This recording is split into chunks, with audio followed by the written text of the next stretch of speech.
If you're using Kadence Forms, especially Advanced Form Builder, and you wanted to track when somebody submits a form on your website in Google Analytics using Google Tag Manager, then this video is going to be for you.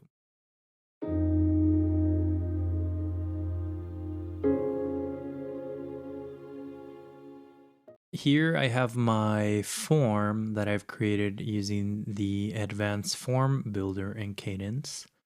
If you don't know how to get there, you would go to Kadence, you would go to Forms, and then you would select Add New Form, and then you could select an option that is already pre-built, or just skip this and create a blank form. In this tutorial, I'm not going to go in depth on how to do that. Just know that I have already created it, and here's our form. So let's go to the page where this form is embedded. You can see it's in the bottom. If you want to know how to embed it, it's pretty easy. Hit edit page on the top. You could just select the plus sign. I usually like to add a row layout just so that I can control the width of my form. I select form and I select form advanced, and then I can select the form that I would like to add. And then you would just hit save and you would be pretty much done. So let's go to the front end of the website now that you know how to embed your form. And we are going to fill out our form. And this is a fake phone number, so don't call it. And then we are going to request a quote. And this is what we want to track. Submission success, thanks for getting in touch. So in order to extract the code that we will need in order to track this in Google Tag Manager, we are going to right click.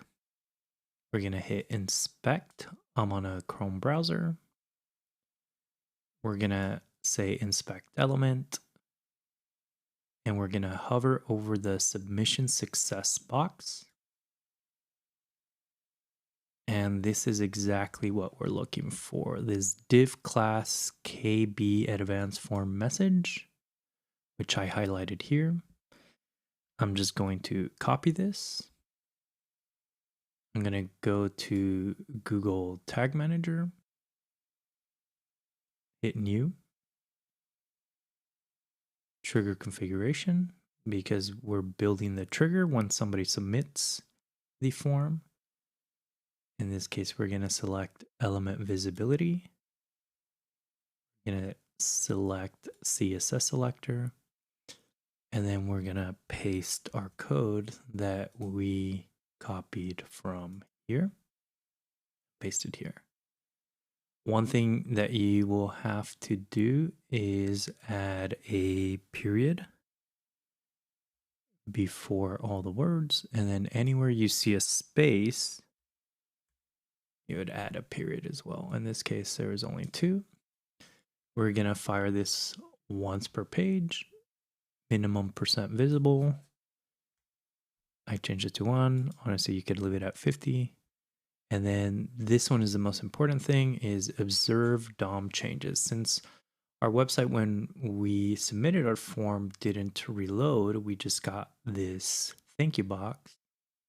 When there's a change on the website, this is what's going to capture that change. So now we just name it. You can name it whatever you want.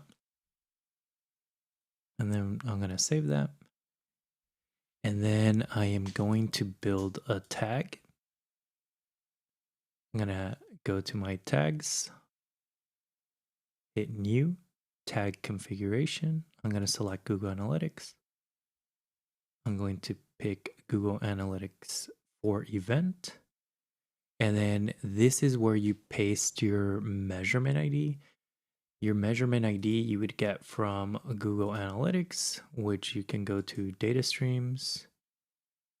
and then copy your measurement ID from here and paste it here. I do recommend that you create a variable where this is stored.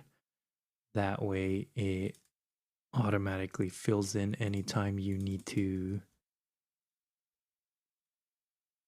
pull it in again. This will just help you as you build a lot more events.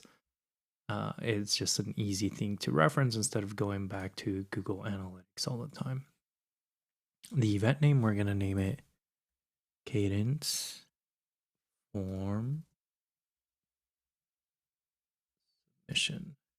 And you can name it whatever you want. I just like to name it this way. Let's say GA4 event, Kadence submit success. We're going to trigger by putting our Kadence Test Advanced form success, the one we just built in the previous step. I'm going to hit save. And then we are going to preview to make sure that we set up everything correctly. In this case, I'm going to grab my URL. I'm going to paste it here. Going to hit connect. And then I'm just going to fill out my form. Request a quote. Submission success. Now we go back to our tag assistant. And you can see that Kadence submit success fired. And you can see Kadence form submission here. And then if you want to see in Google Analytics, go to the debug view. And then you can see that my Kadence form submission fired as well. I hope you enjoyed this tutorial on how to track Kadence Advanced Forms in Google Analytics 4 using Google Tag Manager. If you did, consider subscribing as I'll make more videos like these